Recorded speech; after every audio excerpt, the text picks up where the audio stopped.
नमस्कार प्रिय दर्शकों, एक बार फिर आपका स्वागत है हमारे YouTube चैनल प्राचीन ज्ञान सच्चा ज्ञान में।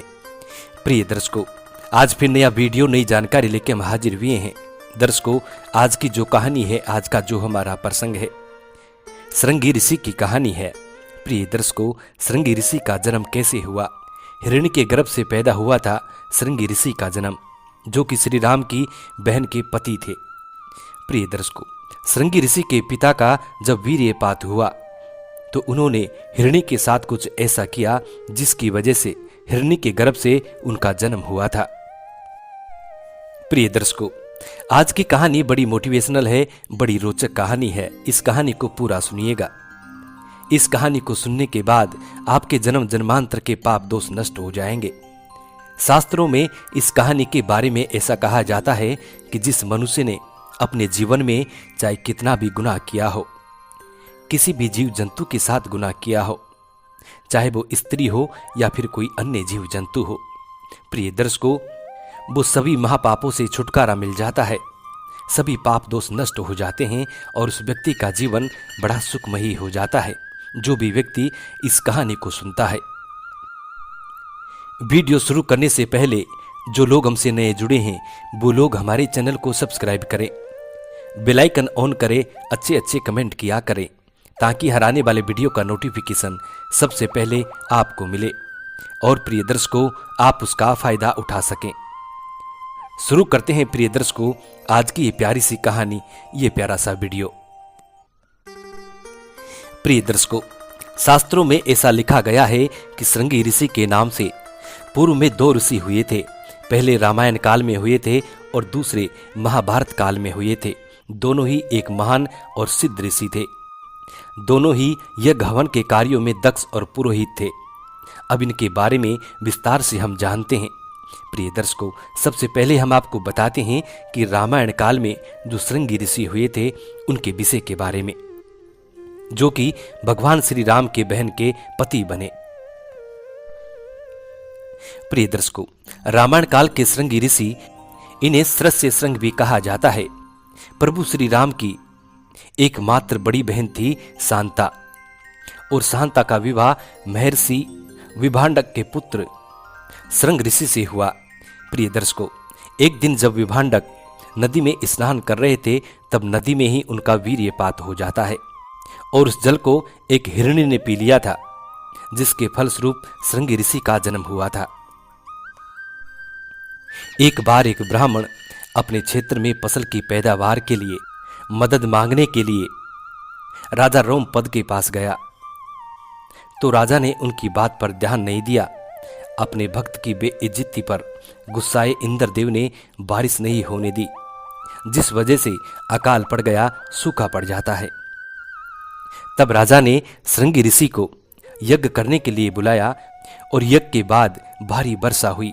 जनता इतनी खुश हुई कि अंग देश में जश्न का माहौल बन गया।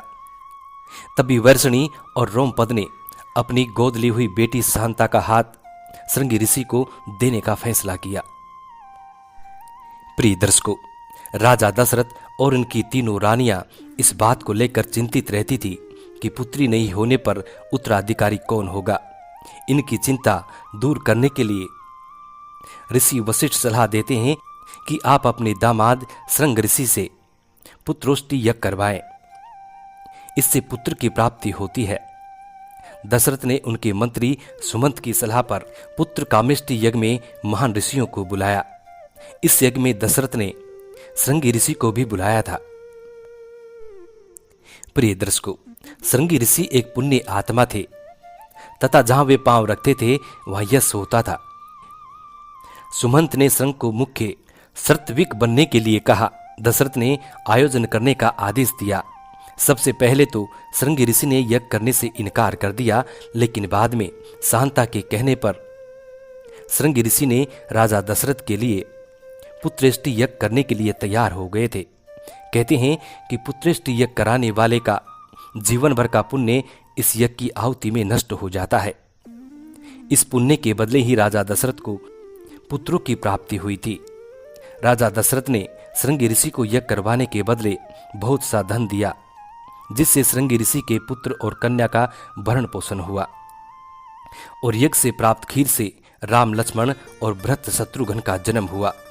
श्रृंगी ऋषि फिर से पुण्य अर्जित करने के लिए वन में जाकर तपस्या करने लगे। ऐसा माना जाता है कि श्रृंगी ऋषि और सहंता का वंश ही आगे चलकर सेगर राजपूतों को श्रृंगवंशी राजपूत कहा जाता है। प्रिय दर्शकों, श्रृंगी ऋषि के पिता विभांडक बहुत बड़े तपधारी थे, बहुत बड़े सन्यासी थे। उन्होंने ईश्वर की भक्ति करने के लिए सब कुछ त्याग कर और घोर तपस्या करने के लिए बैठ गए थे। प्रिय दर्शकों, उनकी तपस्या से घबराए इंद्रदेव को चिंता सताने लगी। इंद्रदेव सोचने लगा कि विभांडक की भक्ति बहुत घनघोर भक्ति है और यदि विभांडक की भक्ति सफल हो गई तो ये हो सकता है कि मेरा स्वर्गलोक को छीन ले, मेरे स्वर्गलोक को अपने अधीन बना ले। इसलिए इंद्रदेव सोचने लगता है कि क्यों ना विभांडक की भक्ति को भंग किया जाए। प्रिय दर्शकों, इंद्रदेव इतना सोचकर अपनी अप्सरा मेनका को आदेश देते हैं कि तुम जमीन पर जाओ और ऋषि विभांडक की भक्ति को भंग कर दो। प्रिय दर्शकों, इंद्रदेव का आदेश पाने के बाद इंद्र की परी मेनका जमीन पर आती है, धरती पर आती है। उसी समय ऋषि विभांडक एक नदी में स्नान करने के लिए जाते हैं और जब नदी में स्नान करने लगते हैं तभी इंद्र की परी मेनका वहां पहुंच जाती है। जब ऋषि विभांडक की नजर इंद्र की परी मेनका पे पड़ती है तो वो देखते ही रह जाते हैं, मोहित हो जाते हैं। ऋषि विभांडक का इस तरह दिमाग खराब हो जाता है कि जैसे मानो दुनिया में ऐसी कोई और चीज ही नहीं है और ऋषि विभांडक का कामदेव जागने लगता है। प्रिय दर्शकों, ऋषि विभांडक पानी में स्नान कर रहे थे। इसी वक्त ऋषि विभांडक का कामदेव जागना शुरू हो जाता है। कामना बढ़ जाती है तो पानी में ही ऋषि विभांडक का वीर्यपात हो जाता है। प्रिय दर्शकों, वीर्यपात होने के बाद ऋषि विभांडक को यह ख्याल होता है कि मैं निराधार ईश्वर की भक्ति कर रहा हूं और अब मेरी भक्ति खंडित हो गई है। इतना सोचकर आंखों में आंसू लिए हुए अपने आश्रम को चले आते हैं। उसके कुछ ही देर बाद एक हिरनी उसी तालाब में पानी पीने के लिए जाती है और जिस स्थान पर ऋषि विभांडक का वीर्यपात हुआ था उसी जगह पर वो हिरनी पानी पीना शुरू करती है। प्रिय दर्शकों, जब वो हिरनी पानी पीती है तो ऋषि विभांडक का वीर्य पानी में होकर हिरनी के पेट में चला जाता है और फिर हिरनी एक सुंदर बच्चे को जन्म देती है। प्रिय दर्शकों, जब वो बच्चा हिरनी के गर्भ से पैदा होता है तो उसके सिर पर एक सींग भी था, एक सींग भी लगा हुआ था। इसी वजह से श्रृंगी ऋषि का नाम श्रृंगी पड़ा।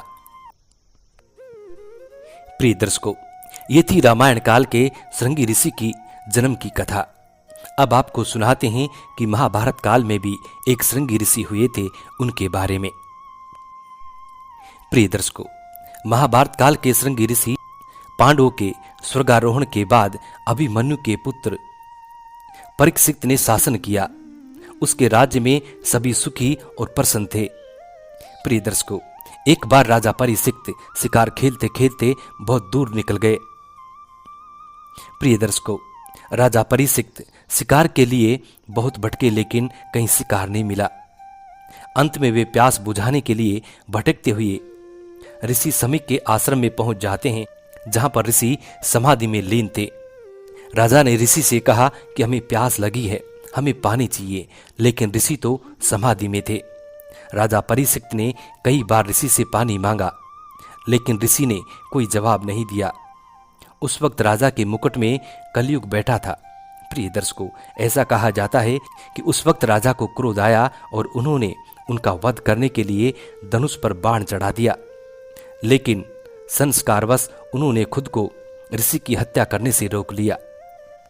प्रिय दर्शकों, तब उस राजा ने वहां पर मरे पड़े एक सांप को महर्षि समीक के गले में डाल दिया और वहां से चले आए।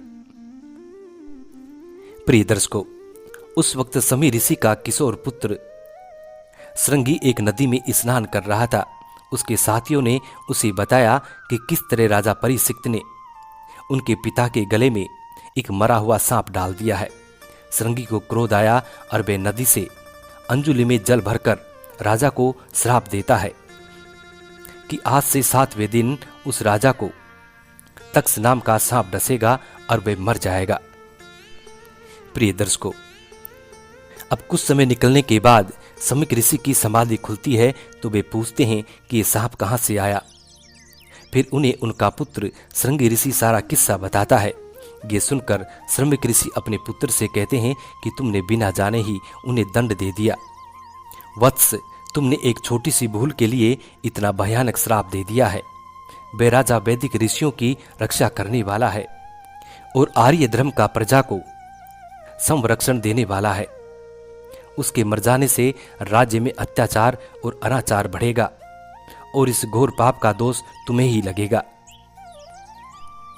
प्रिय दर्शकों, श्राप के चलते 7वें दिन राजा परीक्षित सांप के डसने से मर जाते हैं।